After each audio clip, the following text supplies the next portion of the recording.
नमस्कार मंडळी, कसे आहात तुम्ही? मजेत आहात ना? आज मी तुम्हाला एक रानभाजी करून दाखवणार आहे की ती पावसाळ्यातच येते. करटोली म्हणतात ह्याला. पावसाळ्यामध्ये येणारी ही आरोग्यदायी भाजी आहे. खूप आरोग्यासाठी ह्याचे फायदे आहेत. तर ती भाजी कशी करायची ते आपण पाहूया. मी इथे ही करटोली घेतलेली आहे. ती स्वच्छ धुवून घ्यायची. मी तुम्हाला इथे एक टिप्स सांगते. ही भाजी व्यवस्थित स्वच्छ धुवून घ्यायची, कट करायची आणि आतमध्ये ज्या बिया आहेत त्या सर्व काढून घ्यायच्या.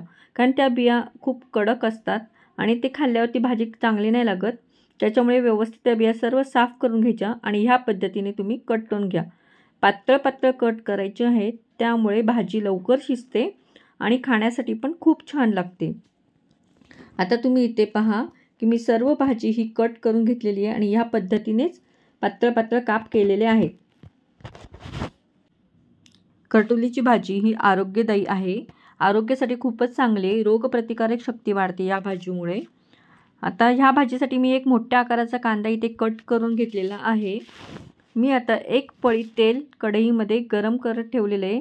तेल गरम झालं की आपण हा कांदा तेलामध्ये व्यवस्थित असा फ्राय करून घ्यायचा. कांदा लाल होईस्तोपर्यंत परतायचा आहे आपल्याला. इथे तुम्ही पाहू शकता इथे की आता आपला कांदा हा व्यवस्थित लाल झालेला आहे. आता आपण ह्यामध्ये पाव चमचा हळद टाकूयात. त्यानंतर अर्धा चमचा लाल मसाला म्हणजे मिरची पावडर आणि इथे मी अर्धा चमचा घरचा मसाला टाकलेला आहे. आता हे व्यवस्थित आपण मिक्स करून घेऊयात. कांद्यामध्ये सर्व मसाले खूप छान असे मिक्स झालेले आहेत.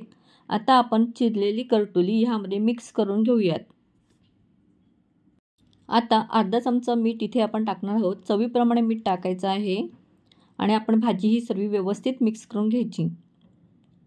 शक्यतो पाणी टाकायचं नाही. वाटलंच तर थोडंसं पाणी शिंपडलं तरी चालेल, पण जास्त पाणी यात टाकायचं नाही. वाफेवरतीच ही भाजी शिजून द्यायची, कारण वाफेवरती भाजी शिजवली की ती खाण्यासाठी सुद्धा खूपच टेस्टी लागते. आता हे मी 10 मिनटं भाजी आपली इथे झाकून ठेवत आहे आणि 10 मिनटानंतर आपली इथे भाजी आता शिजून तयार होईल.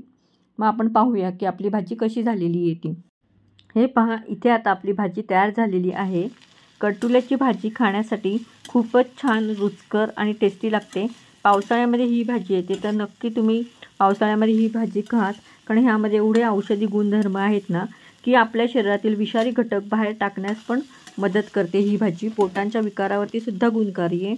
तर तुम्ही फ्रेंड्स नक्की ही भाजी तयार करा आणि खावा आणि माझ्या पद्धतीनेच बनवा आणि मला सांगा की ही भाजी कशी झालेली आहे ती. आजच्या करटोल्याच्या भाजीचा व्हिडिओ तुम्हाला कसा वाटला ते मला नक्की सांगा कमेंटमध्ये. आणि जर आवडला असेल तर मग लाईक करा, शेअर करा आणि सबस्क्राईब करा. आणि प्लीज माझे व्हिडिओ तुम्ही नक्की बघत जा आणि कमेंटसुद्धा करत जा.